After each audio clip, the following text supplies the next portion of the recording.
When issues such as netcode, practice modes, and so on have been done with fighting games that don't include those things, a lot of Japanese developers are too stubborn to evolve.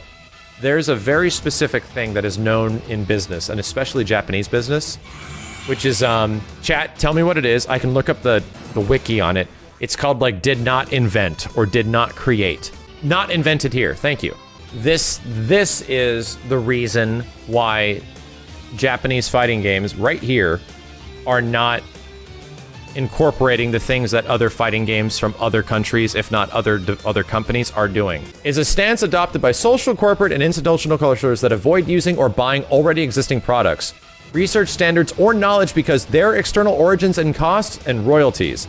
Research illustrates a strong bias against ideas from the outside. The reasons for not wanting to use the work of others are varied, but some can include a desire to support a local economy instead of paying royalties to a foreign license holder, fear of patent infringement, lack of understanding of the foreign work, and unwillingness to acknowledge the value of work of others. This is absolutely the reason why fighting games, some fighting games in Japan, don't have the basic things that some other fighting games do have. It absolutely is. And this isn't just like, this isn't just idealized to Japanese business. It's very common in Japanese business. It's like, this is like well known. It's all over the place. This is just a general business thing. But I'll tell you, this very much is when you have things that come from other countries, like they don't use it. We have to do our own thing. Why do you think that Capcom is using the Unreal Engine, right? Finally using the Unreal Engine, a graphics engine that was made overseas by foreigners. Why do you think Square Enix is using the Unreal Engine for their games? The reason is complete and utter financial failure. Square created a graphics engine that was made by them. The Luminous engine was going to be their own. They were going to license it out. They were going to have other developers use it. It was going to be their own creation. Cost them hundreds of millions of dollars. Causes Final Fantasy 15 to get delayed into fucking eternity. And ultimately gets abandoned. Capcom develops their own engine outside of one they already had. Who remembers what the Phanta Ray is? Not many of you guys will, because they never put out a game. Capcom spends millions of dollars, tens of millions of dollars in R&D into this Phanta Ray engine at the beginning of this generation to eventually make their own thing called the RE engine. And not even their entire company use it, just the Resident Evil guys use it. So they had this MT framework thing that was working for them for a long time, and then they come up with this Phanta Ray engine that Ono was the one that was championing at Capcom for some time. He was the only one that ever fucking talked about it. Phanta Ray disappears, and what comes back instead? Oh, they're now making their games with Unreal. A social phenomenon, a philosophy that manifests as an unwillingness to adopt an idea or product because it originates from another culture. Absolutely we will not use Unreal Engine because that's not ours. Not until they're completely backed into the corner with no money. What happened to Capcom just a few years ago? 2014, 2015 Capcom. These guys are about to be bought out by Chinese shareholders. They were on the cusp of being bought out by a bunch of different other companies. What engine is used for Monster Hunter World? Their old fucking engine. They're using a modified version of MT Framework. They're literally using their old engine for Monster Hunter World because they were probably making Monster Hunter at one point on Phanta Ray and it just never worked. This is the ultimate reason, this whole story ties together. This is the ultimate reason why can't all fighting games have good netcode? It's right here. This social stance that comes from business. When I heard about people talking to the guys that were making Fighting EX Layer, and the Fighting EX Layer guys are like, people are asking us about rollback netcode. We have no idea what that is. Zero clue. And like G-Una and the people that spoke English and were translating for them had to tell them what rollback netcode is. And they're like, oh, we can't do that. We don't have the programmers for it. We actually don't have the guys to do it. This is why other Japanese devs, when they hear that, oh, we should put rollback in our game, they're like, oh, we can't do that. We would need some super programmer to do that. Because none of our programmers know how to do this shit. Are we going to go out of our way to go get other programmers to do it? No, because why? It wasn't made here. It was some weird foreign thing. Some weird foreign thing that these other guys made outside of the place, and whatever, we can't do that. We have to do our own thing. We'll try to make our own thing better. We'll try to make our own delay-based netcode better, right? This is the boiling plate of why this shit happens. Should Japanese developers of fighting games implement rollback netcode, be forced to take on the challenges for the better of the game and the future games and its players? Fucking abso-fucking-lutely. I've been saying this shit for 15 fucking years. I mean, like, the rollback fighting game netcode has been figured out for a very long time, right? It's been figured out for a long time. The fact that it's taken this long for this shit to be this way is the way it is because of shit like this. This is why it is the way it is. Because them getting people to come in to fix shit, it's not even, I don't even think it's a fact of like xenophobia or like specifically like the thing of like this describing here originates from another culture. It's just a pain in the ass. It's a pain in the ass to be like, okay, well, we got to get this guy to come in to work in our engine to figure shit out. We're gonna have to train him about the thing we're doing with our engine. We're gonna have to also get translators to figure. Fuck it, just put in delay-based netcode. You know? Like, that's really what it boils down to. And what's important is that as a consumer base, as someone that enjoys our fighting games to run well online and have proper implementation of rollback netcode, that they learn from their mistakes to make shit work. That they actually do put in the effort to make that stuff happen. That yes, hiring people and dealing with the pain in the ass is something that should be done. Because it will make for your game to be better. It will make for your future games to be better.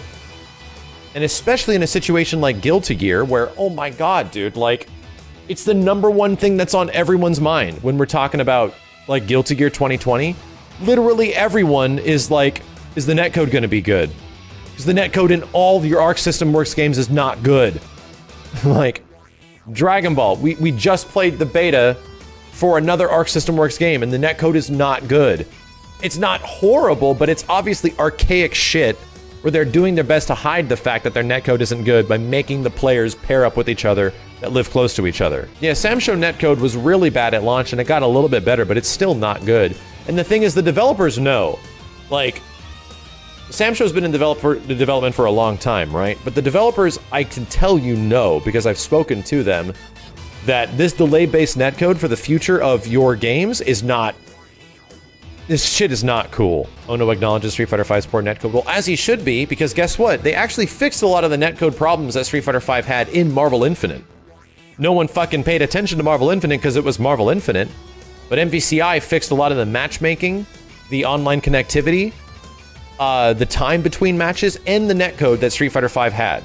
It wasn't perfect. It doesn't have the best rollback in the world, but guess what? MVCI is actually the best effort Capcom has ever put into their online infrastructure for any fighting game of their first-party games, not their ports. It's possible to have this shit. Should people still be complaining? Absolutely. I've been complaining about netcode in fighting games for over a decade. To a large audience. I mean, I've been bitching about this shit for years. I've also been bitching directly to the developers for years, and they're not happy with me about it when I say it. But I'm not gonna lie to them and say, like, this game runs great online.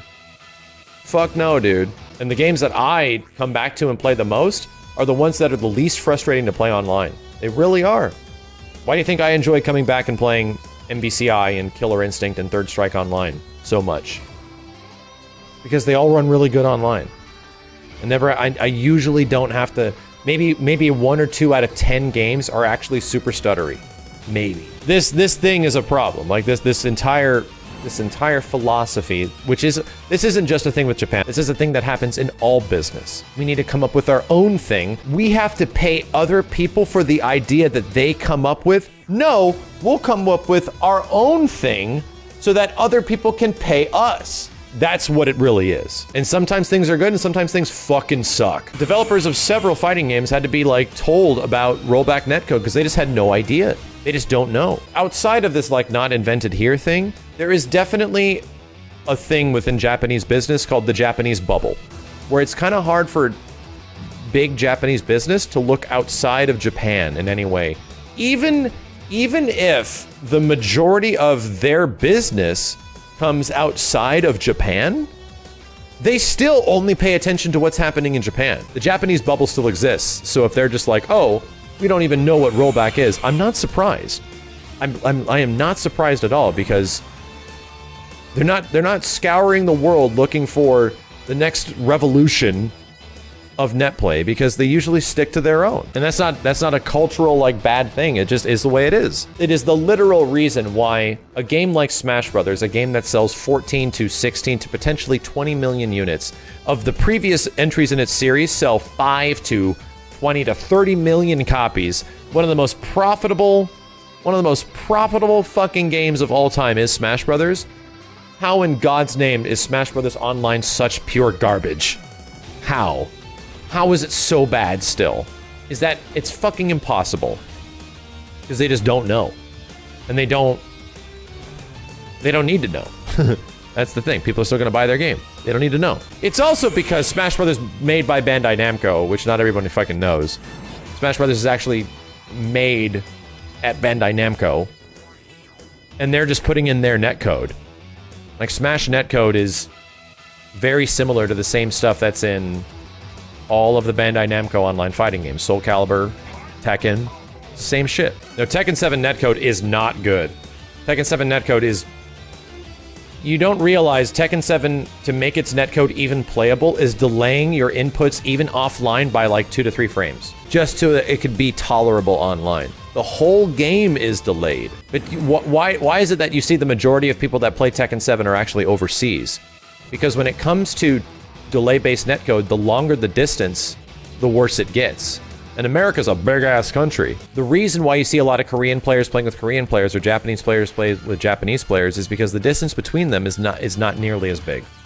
Not nearly as big. The city distance between each player, not nearly as big. So when it comes to that situation, it actually probably runs pretty good.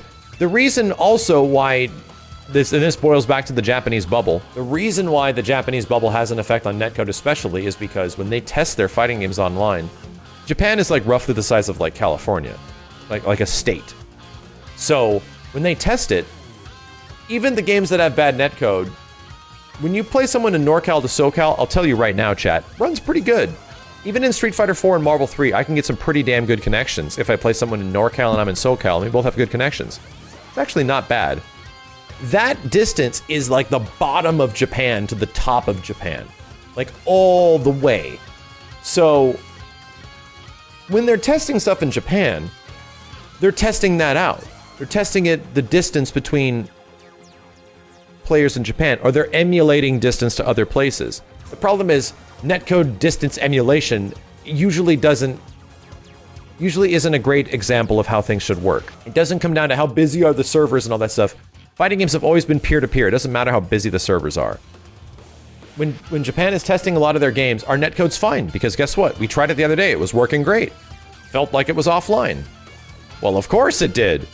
There's not much distance between you guys.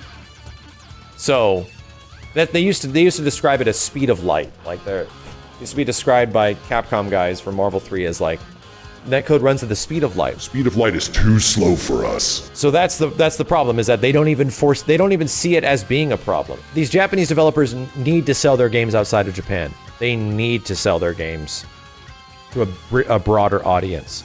And if that broader audience keeps saying, we demand better online in this shit, if it's going to affect their sales in some way, then absolutely. There is caveats to this. Why did Smash Brothers sell so good if its online sucks dick? Because it had everyone. Because it had a counter. It had, like, all these single-player modes, and it had a ton of fucking shit that would sell you otherwise. So its game would absolutely sell otherwise. Can't they just ask the KI team to borrow netcode? No. Not that easy. The implementation of rollback isn't just insert rollback. You first have to design your game around it, and then you have to take into account desyncs. And that's just one thing that I understand, right? Desyncs happen all the time in rollback netcode, much less delay-based netcode. but you have to handle desyncs differently. And sometimes that shit fucks up. In Killer Instinct, what happened when you desynced? In Season 1 of KI, what happened when you desynced? An AI literally took control of the character because they didn't have the full system in effect yet. So you didn't realize you weren't playing against a person. When the desync took place, an AI technically jumped into the player or the character and finished the match. So sometimes when you were watching replays of Killer Instinct Season 1, the replays didn't match up. It's like, I didn't fucking do that. I didn't do that. Because the desyncs weren't figured out yet. Not completely. So that's a big thing. That's a big thing that, like, figuring out desyncs is a case-by-case scenario. Like, oh shit, something desynced what's happening on one player's end and the other player's end. Usually if a desync happens now, you get like a bunch of skipping, and then the game goes, yo, wait, what? And usually disconnects you. Double Helix break the netcode apart and reinvent it? Or am I thinking something? No, they didn't really. They pretty much just utilized rollback. They didn't use GGPO directly, but rollback is just a design element that they implemented. You need to hire people that understand how to implement rollback netcode. This is why this will take Japanese developers to go out of their way to foreign countries, because there's not a lot of people, there's not a ton of talent in Japan that understands this stuff. They have to literally go to other countries and be like, hey, who knows how to do this stuff? We got to hire translators. We got to get them.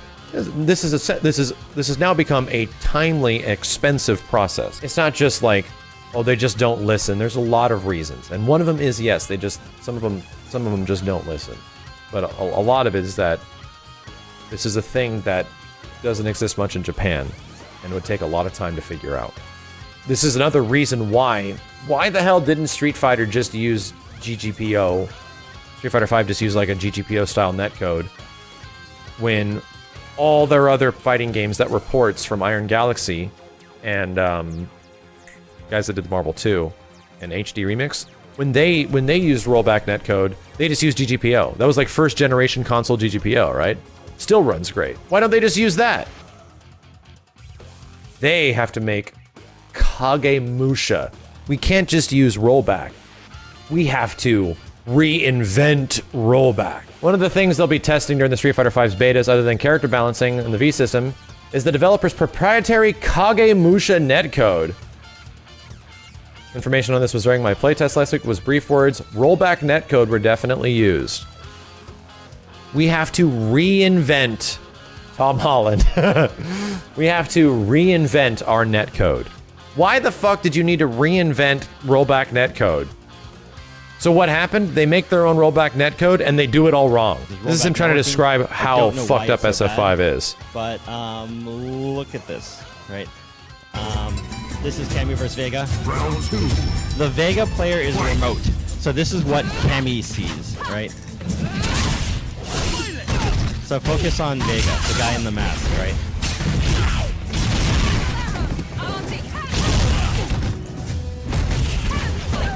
Like, do you see the teleporting and the popping? And practically half the animations are completely controlled. That's something that I might want to look into if you see this talk online or you're in the audience. Or if you want to like bug me and ask me questions about what I've learned from GTPO, I'm happy to answer them. How do you fix that issue? They did fix it in their next game. They fixed it in Marvel Infinite. It ultimately boils back down to many different things. Number one is did not create. The fact that they didn't make something. We have to reinvent something and make our own thing. We have to make our own rollback netcode. But by the process of doing that, they literally fuck up some of the most basic things if they just went to the guys that made this and asked them. And I could tell you that when Killer Instinct was being made, they brought Tom and Tony in to consult on the netcode for Killer Instinct.